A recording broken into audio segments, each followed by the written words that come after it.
Olá, desejo que vocês tenham uma ótima semana, que Deus abençoe os seus planos e seus projetos. Essa semana, essa devocional, quero compartilhar um pouquinho baseado em Eclesiastes. Eclesiastes 3, 14 e 15 diz assim: Sei que tudo o que Deus faz permanecerá para sempre. A isso nada se pode acrescentar, e disso nada se pode tirar. Deus assim faz para que os homens o temam. Aquilo que é, já foi anteriormente. Deus investigará o passado.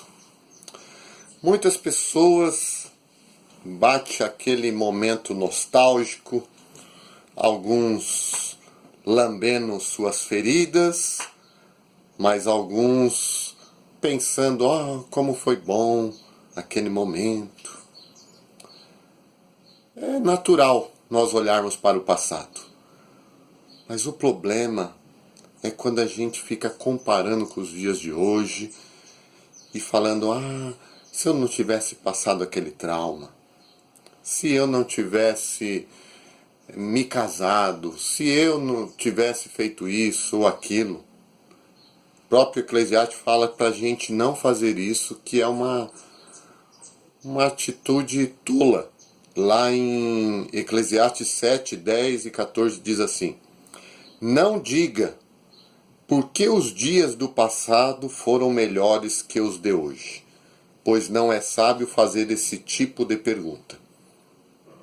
Quando os dias forem bons, aproveite-os bem, mas quando forem ruins, considere, Deus fez tanto um quanto o outro, para evitar que o homem descubra alguma coisa sobre o seu futuro. Não adianta, se eu tivesse casado nessa família, ou naquilo. Não vai nos levar a lugar nenhum. Precisamos lembrar da nossa história, temos uma memória, mas isso não pode nos atrapalhar a nossa caminhada. O pastor Jeremias Pereira dá um exemplo que o nosso passado tem que ser que nem olhar no retrovisor do carro. É só uma olhadinha e vamos seguir em frente. E se você só ficar olhando para trás, você vai bater, vai colidir, vai sofrer consequências no presente. Como resolver essas angústias do seu passado? Podemos olhar para o nosso mestre, Jesus. Ele veio na plenitude dos tempos, mas isso não é sinônimo do melhor tempo, de berços esplêndidos. Não é essa a tradução. Ele veio num domínio do Império Terrível. Império Romano, tinha César. Ele nasceu numa família pobre, simples. Quando vão apresentar o sacrifício, a oferta lá no templo é de 2 pombinhas lá, dá sinais que ele era pobre. O nascimento dele foi num coxo de animal. Não tinha um bom hospital para ele.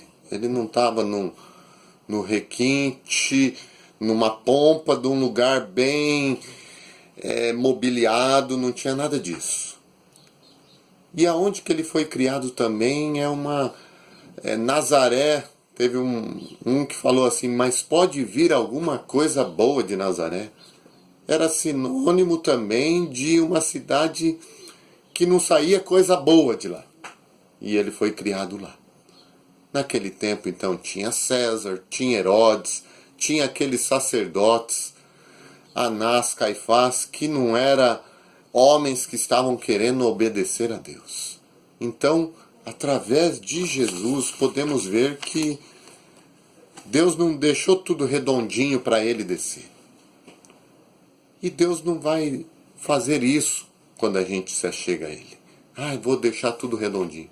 Mas Ele quer mudar o nosso coração, de dentro para fora. Talvez as circunstâncias não mudem imediato. Mas cristianismo é isso, é um modo de vida. Jesus quer mudar lá dentro. Nós vamos olhar o mundo de uma outra perspectiva.